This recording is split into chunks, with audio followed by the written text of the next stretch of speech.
Video காட்சியை தொடர்ந்து நம்ம இந்த வீடியோவில் பார்க்கலாம். ஸ்கிப் பண்ணாமல் பார்த்துட்டு வாங்க. சமயபுரம் கோவிலை பற்றி நம்ம நிறைய விஷயங்கள் சொல்லிக்கிட்டே போகலாம். அதாவது நம்ம தமிழ்நாட்டில் மாரியம்மன் கோவில் அப்படின்னு எடுத்துக்கிட்டிங்கன்னா அதனுடைய தலைமை கோவில் அப்படின்னு கூட சமயபுரத்தை சொல்லலாங்க. இந்த சமயபுரத்தில் திருவிழா தொடங்கிய பிறகு தான் மற்ற மாரியம்மன் கோவில்கள் எல்லாம் திருவிழா தொடங்குறது ஐதீகமாக இருக்கும். மஞ்சள் உடையும் மனசெல்லாம் பக்தியும் எளிய மக்கள் கூட்டம் கூட்டமாக வரக்கூடிய ஒரு கோவில் அப்படின்னு கூட இந்த சமயபுரத்து மாரியம்மன் கோவிலை சொல்லலாங்க. திருச்சியினுடைய எல்லா திசைகள்லையுமே வெறும் காலிலேயே நடந்து வரக்கூடிய பக்தர்கள் இருப்பாங்க. அப்படி நம்ம வேண்டியதை வேண்டியபடி கொடுக்கக்கூடிய ஒரு தாய் அப்படின்னு கூட சமயபுரத்து அம்மனை சொல்லலாம். நேர்த்திக்கடன் தீர்க்க வரவங்க கூட நிறைய பேர் இந்த கோவிலுக்கு வந்து நேர்த்திக்கடனை தீர்த்திட்டு போவாங்க. அதே போல குறிப்பிட்டு சமயபுரத்தால நம்ம பார்த்து வழிபாடு செஞ்சோம் அப்படின்னா குழந்தை இல்லாத பக்தர்களுக்கு கண்டிப்பா குழந்தை கிடைக்கும். இப்படி நிறைய விஷயங்கள் சொல்லிக்கிட்டே போகக்கூடிய நேரத்துல சமயபுரத்து அம்மனை இந்த மாதிரி ஒரு சின்ன சின்ன விஷயங்கள் செய்து சின்ன பரிகாரங்கள் செய்து வழிபாடு செஞ்சோம் அப்படின்னா கண்டிப்பா நமக்கு நினைத்தது நடக்கும் அப்படின்னு சொல்றாங்க. கண்டிப்பா நீங்க இது வரைக்கும் சமயபுரத்து அம்மனை இப்படி வழிபாடு செய்யல அப்படின்னா கண்டிப்பா இந்த வீடியோ பார்த்ததுக்கு அப்புறம் இந்த மாதிரி ஒரு முறை வழிபாடு செய்து பாருங்க. நீங்க நினைத்தது கண்டிப்பா நடக்கும். உங்களுக்கு இருக்கக்கூடிய கவலைகள் எல்லாம் நீங்கும். இந்த வீடியோவை தொடர்வதற்கு முன்னாடி உங்களுக்கு சமயபுரத்து அம்மன் வழிபாடு பற்றி என்ன தெரியும்?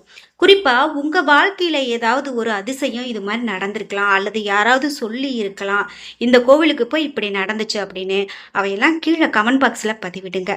வீடியோவை பார்க்கும்போதே சமயபுரத்து தாயை போற்றி என்ற வாசகத்தை கமெண்ட் பாக்ஸ்ல பதிவிட்டுருங்க. நீங்க இன்னும் உற்சாகம் டிவி சேனலை சப்ஸ்கிரைப் பண்ணாம இருந்தா சப்ஸ்கிரைப் பண்ணிக்கோங்க. கூடவே இருக்க பெல் ஐகானை மறக்காம கிளிக் பண்ணிருங்க. வாங்க வீடியோக்குள்ள போகலாம். இந்த வீடியோ பார்த்துட்டு இருக்கக்கூடிய உங்களுக்கு ஏதாவது தோஷம் இருக்கு, அதனால தான் நான் இப்போ ரொம்ப கஷ்டப்படுறேன், இந்த தோஷம் நீங்கணும் அப்படின்னு நினைக்கிறீங்களா? உங்கள் வீட்டில் திருமணம் ஆகாதவங்க நீண்ட நாட்களாக திருமணம் வரணும் அமையாமல் கஷ்டப்பட்டுட்டு இருக்கீங்களா? இந்த வீடியோக்கு கீழே டிஸ்கிரிப்ஷனில் வராகி அம்மன் ஜோதிட நிலையத்தின் தொலைபேசி எண் கொடுத்துருக்கேன். அந்த எண்ணுக்கு தொடர்பு கொண்டு பேசி பாருங்க. கண்டிப்பாக உங்கள் வாழ்க்கையில் இருக்கக்கூடிய எல்லா பிரச்சனைகளுக்கும் சரியான தீர்வு கிடைக்கும். இப்போ அந்த சிகப்பு மேனியோடு மாதுளை நிறத்தால் அப்படின்னு சொல்லக்கூடிய அந்த அம்மனுடைய வீடியோ காட்சியை பார்த்துட்டு வந்துடலாம். இந்த காட்சியை பார்த்தீங்க அப்படின்னா சமயபுரத்து மாரியம்மன் ஒரு அழகான ஒரு அலங்காரம் செய்யப்பட்டு காட்சி கொடுக்குறாங்க. கையில் சூலத்தோடு இந்த அம்மன் அமர்ந்திருக்கக்கூடிய காட்சியே நமக்கு ரொம்பவே ஒரு அழகான காட்சி அப்படின்னு சொல்லலாம். இந்த நேரத்தில் உங்கள் மனசில் என்ன வேண்டுதல் தோன்றுதோ அதை அந்த அம்மனை நினைத்து வேண்டிக் கொள்ளுங்க. கண்டிப்பாக அது நடக்கும் அப்படின்னு சொல்லலாம். சரி, இப்போ சமயபுரத்து மாரியம்மன் பற்றி சிறப்பான தகவல்களை எல்லாம் நம்ம தெரிஞ்சுக்கலாம். சக்தி பீடத்துக்கெல்லாம் தலைவியாக காஞ்சி காமாட்சி அம்மன் திகழ்றாங்க அப்படின்னு சொன்னா அது நம்ம மிகையாகாது. அதுல குறிப்பிட்டு இந்த சமயபுரத்து மாரியம்மன் பார்த்தீங்கன்னா அனைவருக்குமே அபகயரம் நீட்டக்கூடிய சக்தி பீடமாக திருச்சி சமயபுரம் திருக்கோவில் இருக்கு அப்படின்னு சொல்லலாம். மேலும் விரதம், சாஸ்திரம், ஸ்லோகம், மந்திரம் அப்படின்னு சகலத்திற்கும் அப்பாற்பட்டு விட்டு இருக்காங்க இந்த சமயபுரத்து மாரியம்மன். நம்ம தமிழகத்துல மாரியம்மன் அப்படின்னு சொன்னதுமே எத்தனையோ கோவில்கள் இருக்கலாங்க. ஆனாலும் மாரியம்மன் கோவிலுக்கு எல்லாம் தலைவி சமயபுரத்தாள் கோவில் அப்படின்னு சொல்லலாம். எடுக்கிற காரியம் எல்லாமே தடைப்பட்டுட்டு இருக்கு அப்படின்னு சொல்றவங்கலாம் ஒரு முறை சமயபுரத்துக்கு வந்து வழிபாடு செய்து பாருங்க. அந்த அம்மன் கிட்ட முறையிட்டு வாங்க. தடைகள் எல்லாம் தகர்த்து நம்மளுடைய காரியம் அனைத்தும் வெற்றி பெற செய்வாள் இந்த சமயபுரத்து மாரியம்மன். திருச்சி, தஞ்சாவூர், அரியலூர், பெரம்பலூர், கரூர், புதுக்கோட்டை அப்படின்னு சுற்று வட்டார மக்கள் கிட்ட கேட்டோம் அப்படின்னா சமயபுரத்தால் தான் நீதிபதி அப்படின்னே சொல்லுவாங்க. வாய்க்கால் வரப்பு தகராறுல இருந்து அங்காளி பங்காளி தகராறு வர சொத்து பிரச்சனையில இருந்து சுமூகமாக தீர்வு கிடைக்க அப்படின்னு எல்லாருமே இந்த சமயபுரத்தால் தான் மிகவும் ஒரு நீதிபதியாக இருக்காங்க அப்படின்னு சொல்லலாம். அது மட்டும் இல்லாம பங்காளி தகராறு அப்படின்னும் சொத்து தகராறு அப்படின்னும் நீண்ட நாட்களா தவித்து கொண்டிருக்கிறவங்க சமயபுரத்தாளுடைய கோவிலுக்கு சென்று உப்பு மிளகும் காணிக்கையாக கொடுக்கலாம். இப்படி நாம காணிக்கை செலுத்தி வேண்டிக்கிட்டோம் அப்படின்னா கண்டிப்பா நமக்கு அந்த பிரச்சனையிலிருந்து தீர்வு கிடைக்கும் அப்படின்னு சொல்லலாம். இது மிக பெரும் நம்பிக்கை. அது மட்டும் இல்லாம ஒரு நீதிபதியாக இருந்து அருள் வழங்கக்கூடிய தர்ம தலைவி அப்படின்னு சமயபுரத்தாளுடைய பக்தர்கள் சொல்றாங்க. அது மட்டும் இல்லாம சமயபுரத்து அம்மனை நம்ம எப்படி வேண்டிக் கொள்ளணும் அப்படின்னு ஒரு சின்ன எளிமையான சூட்சமம் ஒன்று சொல்றாங்க. என்ன அப்படின்னா, அந்த அம்மனை வேண்டிக் கொள்ளும்போது ரூ. 1 நாணயத்தை ஒரு மஞ்சள் துணியில முடிந்து வேண்டிக் கொள்ளுங்க. அப்படி வேண்டிக் கொண்டா நமக்கு நடக்கக்கூடிய அனைத்து விஷயங்களும் நல்லதாவே நடக்கும். அதாவது வெள்ளை துணியை மஞ்சளில் நனைத்து அதில் ரூ. 1 நாணயத்தை வைத்து முடிந்து தீய சக்திகளிடமிருந்து கொடிய நோய்கள்ல இருந்தும் என்னை காத்தருள்வாய் அம்மா அப்படின்னு சொல்லி வேண்டிக் கொண்டீங்க அப்படின்னா கண்டிப்பா நமக்கு கொடிய நோயில இருந்தும் தீய சக்தியில் இருந்தும் விடுதலை கிடைக்கும் அப்படின்னு சொல்றாங்க. இது மிக பெரும் நம்பிக்கை அப்படின்னு சொல்லலாம். பல பேரும் அனுபவ ரீதியாக சொல்லியிருக்காங்க. உங்களுக்கு இந்த அனுபவம் இருக்கு அப்படின்னா மறக்காம உங்களுடைய கருத்துக்களை கமெண்ட் பாக்ஸ்ல பதிவிடுங்க.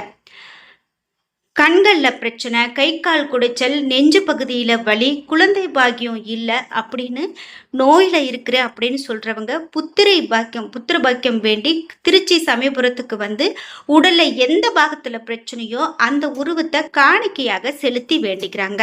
விரைவிலேயே இதனால குணமடையும் அப்படின்னு சொல்லலாம். தீராத நோயும் தீரும் அப்படிங்கிறது ஐதீகம். இது கண்கூடா நம்ம பார்க்கக்கூடிய ஒரு விஷயம் அப்படின்னு சொல்லலாம். மாரியம்மனுக்கு மாவிளக்கு வழிபாடு செய்தும் வேண்டிக் கொள்றவங்க இருக்காங்க. நம்ம வீட்டில் திருஷ்டி பத்திருக்கு அப்படின்னு சொன்னால் சமயபுரத்துக்கு வந்து வழிபாடு செய்கிறாங்க. அதாவது மஞ்சள் துணியில் ரூ. 1 கொண்டு வேண்டிக் கொண்டோம் அப்படின்னா அந்த திருஷ்டி எல்லாம் கழிஞ்சிடும். தீய சக்திகள் அனைத்தும் சமயபுரத்து அம்மன் விரட்டி அடிப்பாள். மேலும் பிரார்த்தனை நிறைவேறியதும் சமயபுரத்தாளுக்கு மஞ்சள் துணி காசை உண்டியல்ல செலுத்தலாம். அம்மனுக்கு ஒரு புடவை கூட வாங்கி கொடுக்கலாம். அது ரொம்ப நல்லது. இது மட்டும் இல்லாம நம்மளுடைய வம்சத்தை வாழையடி வாழையாக வளரச் செய்வாள் இந்த சமயபுரத்து அம்மன். மேலும் நம்மளுடைய வாழ்வை செழிக்க செல்வாள் இந்த அம்மன். நம்மளுடைய வீட்டுல எல்லையம்மனாகவே திகழ செய்வாள் இந்த சமயபுரத்து மாரியம்மன் அப்படின்னு சொல்லலாம். மாரியம்மன் சுகாசினியாக காட்சி கொடுக்கக்கூடிய ஒரு தலம் தாங்க இந்த தலம். இந்த தலத்துக்கு நம்ம வந்தோம் அப்படின்னா நமக்கு சரியாகாத பிரச்சனையே இல்லை அப்படின்னு சொல்லுவாங்க. குறிப்பிட்டு இந்த அம்மனை நாம வழிபாடு செய்யும் போது அந்த அம்மனுக்கு அந்த சிலைக்கு வந்து அபிஷேகம் கிடையாது அப்படின்னு சொல்றாங்க. ஏன் அப்படின்னா முழுக்க முழுக்க மூலிகைகளாக செய்யப்பட்ட ஒரு சிலை அப்படின்னு சொல்லப்படுது. நிறைய விஷயங்கள் நாம இந்த அம்மனை பத்தி பார்க்கும்போது முக்கியமா இரவு நேரத்துல ஒரு கொலுசு சத்தம் இன்னைக்கும் கேட்கும் அப்படின்னு சொல்றாங்க. அதாவது இரவு நேரத்துல அம்மன் அப்படி வளம் வந்து இந்த மக்களை காப்பாற்றுகிறாள் அப்படின்னு கூட சொல்றாங்க. நடுசாமத்துல இப்படி கொலுசு சத்தம் கேட்கக்கூடியதை நிறைய பேர் உணர்ந்திருக்கிறதாகவும் பக்தர்கள் சொல்லியிருக்கிறாங்க. குறிப்பிட்டு எல்லா கஷ்டங்களையும் தங்களுடைய கஷ்டங்களை எல்லாம் அந்த அம்மனே எடுத்துக்கொண்டு நமக்கு எந்த விதமான பிரச்சனையும் வந்து தீர்த்து கொடுப்பாள் அப்படின்னு சொல்லுவாங்க. முக்கியமா சமயபுரத்துக்கு அழகு குத்தி காவடி எடுத்து பட்டினி கிடந்து தீச்சட்டி ஏந்தி அப்படின்னு கஷ்டத்தை எல்லாமே வந்து இந்த மாதிரி வந்து நேர்த்திக்கடனா செலுத்தி தீர்த்து கொள்ளுவாங்க. குறிப்பாக இந்த அம்மனுக்கு அப்படின்னு பார்க்கும்போது கால ஓட்டத்துல ஆகம விதிகளுக்கு உட்பட்ட பெரும் தெய்வமாக மாறிய பின்னும் இங்கு நிறைய விஷயங்களை இந்த அம்மனுடைய மனதில் இருக்குமாறு செய்திருக்காங்க. இன்னைக்கும் ஒவ்வொரு நாளும் அதிசயம் நடந்துகிட்டே இருக்கு அப்படின்னு சொல்லலாம். நீண்ட நெடிய வரலாறு கொண்ட இந்த அம்மனுடைய வரலாறு கேட்கும்போது நமக்கு மெய்சிலிர்ப்பை ஏற்படுத்தும். அதாவது இங்கு வந்து எப்படி அம்மன் அமர்ந்தாங்க, எப்படி இங்கு இவ்வளவு பெரிய கோவில் வந்துச்சு, யாரெல்லாம் இந்த கோவிலுக்காக திருப்பணிகள் செய்திருக்காங்க, இன்னைக்கும் குழந்தை பேர் இல்லாதவங்க ஏராளமான பேர் ஏன் இந்த கோவிலுக்கு வராங்க, எளிய மக்கள் ஏன் இவ்வளவு நம்பிக்கையோடு வந்து வழிபாடு செய்யறாங்க அப்படிங்கிறதெல்லாம் ஒரு மிக பெரும் ஒரு அதிசயமாகவே இருக்கும் அப்படின்னு சொல்லலாம். பல லட்சக்கணக்கான மக்கள் கூடக்கூடிய ஒரு திருவிழா இந்த சமயபுரத்துல சித்திரை தேர்விழா. சித்திரை மாதத்தினுடைய முதல் செவ்வாய்க்கிழமை அம்மனுக்கு தேர் ஏறி வீதி உலா வரக்கூடியது மிக மிக சிறப்பு. தை மாதம் நடக்கக்கூடிய பூச திருவிழாவும் ரொம்ப சிறப்பானது. 10 நாட்கள் நடைபெறக்கூடிய இந்த விழா 10 நாட்கள் விழா ரொம்ப விசேஷமாக நடக்கக்கூடியதாக இருக்கும். இப்படி இந்த சமயபுரத்து மாரியம்மன் கோவிலுக்கு நீங்களும் வழிபாடு செய்ய போறீங்க அப்படின்னா உப்பும் மிளகும் வைத்தும் அதே போல ஒரு மஞ்சள் துணியில நீங்க முடிந்து கூட இப்படி இந்த அம்மனுக்கு வழிபாடு செய்து கொள்ளுங்க.